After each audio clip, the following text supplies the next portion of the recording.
नमस्कार दोस्तों, मैं नीरज स्वागत करता हूं आपका डीएनडी क्लासेस में। और इस वीडियो में अपन करने वाले हैं क्वेश्चन नंबर फर्स्ट। कौन सी बुक का?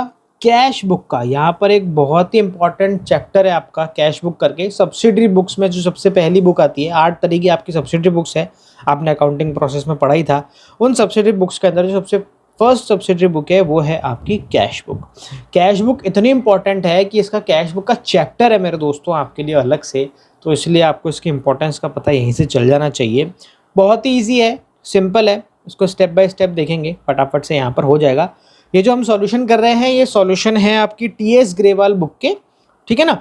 तो वहाँ पर आपको ऐसे क्वेश्चंस मिलेंगे, अवेलेबल सारे हो जाएंगे। चलो देख लेते हैं अपन क्या कुछ बोल रहा है अपना ये चैप्टर, मतलब क्वेश्चन नंबर फर्स्ट। देखो क्या बोल रहा है यहाँ पर। बोल रहा है enter the following transaction in Ripinder in his single column cash book. अब यहाँ पर इसने वर्ड क्या काम में लिया? Single column cash book. तो मेरे दोस्तों यहाँ पर 3 तरह की अपनी जो कैश बुक है वो होती है। एक होती है सिंगल कॉलम, एक होती है डबल कॉलम, पहले ट्रिपल कॉलम भी थी, अभी आप लोगों के नहीं आती है ट्रिपल कॉलम। तो तीसरी एक हो जाती है आपकी पेडी कैश बुक, बाद में देखेंगे।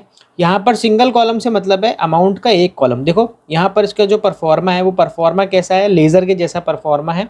Date particular amount, date particular amount, ये वाली साइड आपकी डेबिट वाली साइड हो जाती है और ये वाली साइड आपकी क्रेडिट वाली साइड हो जाती है। दोनों ही साइड अमाउंट के एक एक कॉलम है, तो इसे हम बोलेंगे क्या? Single column cash book. Double column cash book में क्या होगा? दोनों ही साइड अमाउंट के दो दो कॉलम होंगे, तो वो डबल कॉलम कैश बुक हो जाएगा। तो ठीक है, अपन फटाफट से यहाँ पर सिंगल कॉलम कैश बुक बना लेते हैं। बन चुकी है अपनी सिंगल कॉलम कैश बुक। अपन को तो एंट्रीज करना शुरू करना है। यहाँ पर बात की जा रही है 2025 की। तो 1 जनवरी को यहाँ पर ये बोल रहा है Ripendra Singh started business with cash. यहाँ पर कैश बुक के क्वेश्चन करने से पहले एक इम्पॉर्टेंट बात मैं आपको बता देता हूँ, इसको और आसानी से समझने के लिए। देखो मेरे दोस्तों, ये जो डेबिट साइड है ना, ये वाली साइड है ना, ये वाली साइड को आप रिसीव्ड साइड बोल दो। यानी किसी भी रीज़न से आपके बिजनेस में अगर पैसा आया है, बिजनेस में पैसा आया है, तो उसे हमें किस तरफ लिखना है? डेबिट साइड लिखना है। और अगर हमने किसी भी रीज़न से क्या करी है? पेमेंट करी है। ये मत देखना कि हम क्या खरीद रहे हैं, हम गुड्स खरीद रहे हैं, हम मशीनरी खरीद रहे हैं, या हम अपने पर्सनल यूज़ के लिए पैसा निकाल रहे हैं। XYZ कोई भी रीज़न हो सकता है वो। हमारे बिजनेस से अगर पैसा गया है, पेमेंट हुई है, हमारे बिजनेस से पैसा निकला है, तो वो किधर आ जाएगा मेरे दोस्तों? क्रेडिट साइड में आ जाएगा। और किसी भी रीज़न से अगर हमारे बिजनेस में पैसा हमें मिला है, तो वो किधर आ जाएगा भैया? इधर डेबिट साइड में, जिसको मैं क्या बोल रहा हूँ? रिसीव्ड साइड में आ जाएगा। इस चीज़ को अपने खोपड़ी में दिमाग में एक बार बैठा के तुम क्वेश्चन सॉल्व करना, तो तुम्हारा क्या हो जाएगा? बड़ा ही आसानी से ये करना हो जाएगा। मैं एक काम करता हूँ, छोटा सा यहाँ पर ऊपर लिख देता हूँ, आपको नहीं लिखना। ये रिसीव्ड साइड हो गई और ये कौन सी साइड हो गई भैया? पेमेंट साइड हो गई, ठीक है ना। अब देखो यहाँ पर इसने क्या करा है? 2 लाख रुपए की कैपिटल लगा के बिजनेस स्टार्ट करा है। तो यहाँ पर कैपिटल भी बिजनेस में क्या है? पैसा आया ही है ना। तो मैं रिसीव्ड साइड में लिखूंगा, पेमेंट साइड में लिखूंगा, रिसीव्ड साइड में लिखूंगा। और किस चीज़ का पैसा आया मेरे दोस्तों? कैपिटल का पैसा आया है। तो मैं यहाँ पर क्या कर लेता हूँ? डेट डाल लेता हूँ, यहाँ डाल देता हूँ 1 जनवरी, और यहाँ पर लिख देता हूँ मेरे दोस्तों क्या? To capital. और अमाउंट में यहाँ लिख देता हूँ कितनी? 2 लाख रुपए। बोलो इतनी बात समझ में आ गई? ज़्यादा नहीं दिमाग लगाना। एक रिसीव्ड साइड है, पेमेंट साइड है। पैसा आया रिसीव्ड साइड में लिखा, पैसा गया पेमेंट साइड में लिख दिया, बस।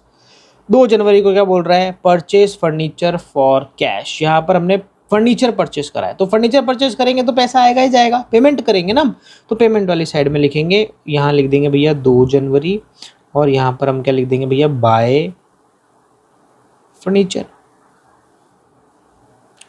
कितना आ जाएगा? 50,000 रुपये। लो भैया, सीधी सी बात खत्म। 3 को बोल रहा है परचेज गुड्स। फिर से गुड्स परचेज कराया आपने भैया, फिर से हमारे यहाँ से पैसा चला जाएगा। तो यहाँ पर क्या आ जाएगा भैया? By purchase.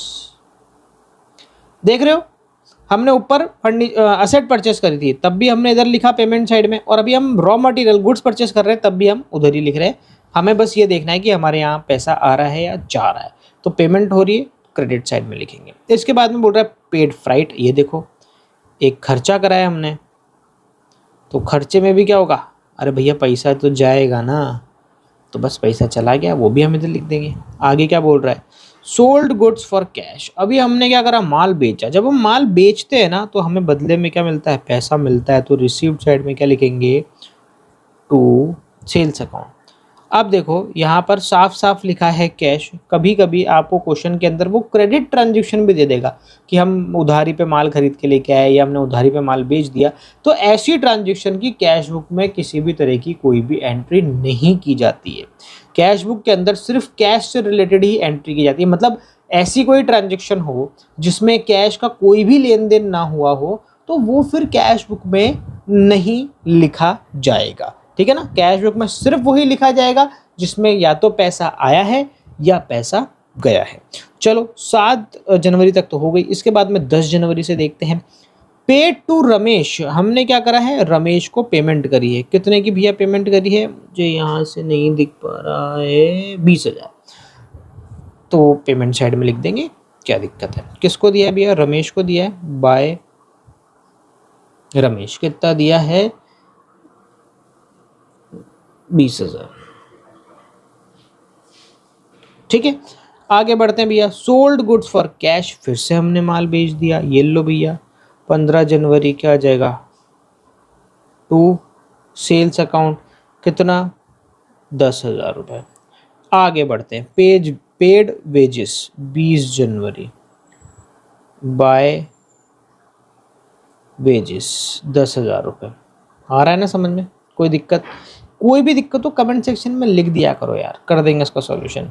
कई बार कुछ मिस्टेक्स भी हो जाती है। कई बार मैं क्या करता हूँ, ऊपर क्वेश्चन में तो अमाउंट कुछ और लिखी होती है और यहाँ नीचे लिखता लिखता कुछ और अमाउंट लिख देता हूँ। तो भैया उसे थोड़ा सा इग्नोर कर दिया करो। एंट्री तो सही करी है हमने, वो उतारने में मुझसे गलती हो गई है, आप उसको सही कर लो, ठीक है ना। और हो जाती है यार, माफ़ कर दो, ऐसा थोड़ा ना होता है कोई। पर हाँ, आप कमेंट सेक्शन में बताते हो वो अच्छा लगता है, मैं तो चाहता हूँ बताओ, कोई दिक्कत नहीं है।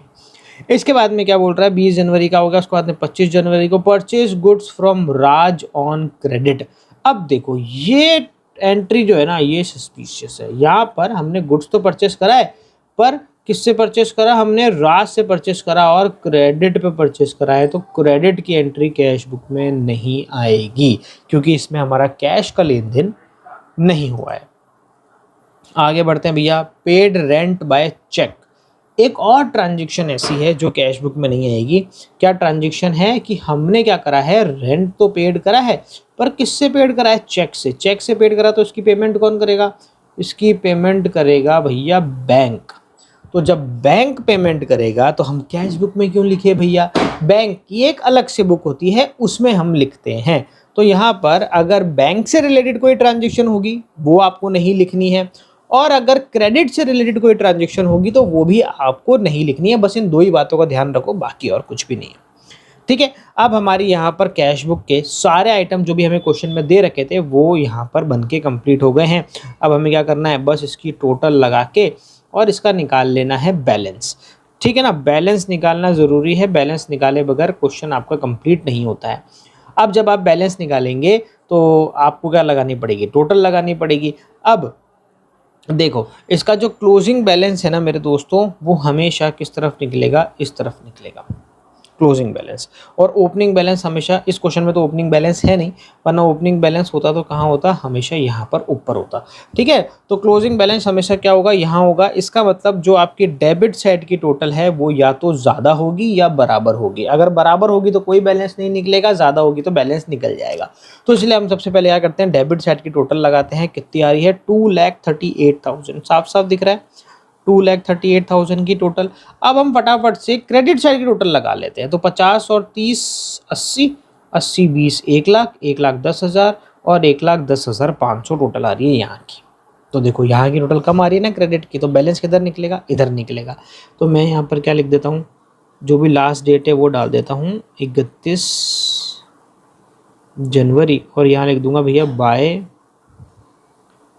Balance CD balancing figure. कैसे निकलेगा भैया, ये देखो हमारी टोटल आई है यहाँ पर 1,10,500 और हमें लेके आनी है 2,38,000। तो मैं क्या करता हूँ, 2,38,000 में से 1,10,500 को क्या कर देता हूँ, माइनस कर देता हूँ। तो 1,27,500 रुपये का बैलेंस आ रहा है। 1,27,500 रुपये का क्या निकला आपका बैलेंस निकला। ठीक है, अब यहाँ की टोटल भी कितनी हो जाएगी, 2,38,000 आप टोटल हो गई है कहाँ की, क्रेडिट साइड की भी। तो इस तरीके से आपकी छोटी सी प्यारी सी ये कैश बुक खत्म होती है।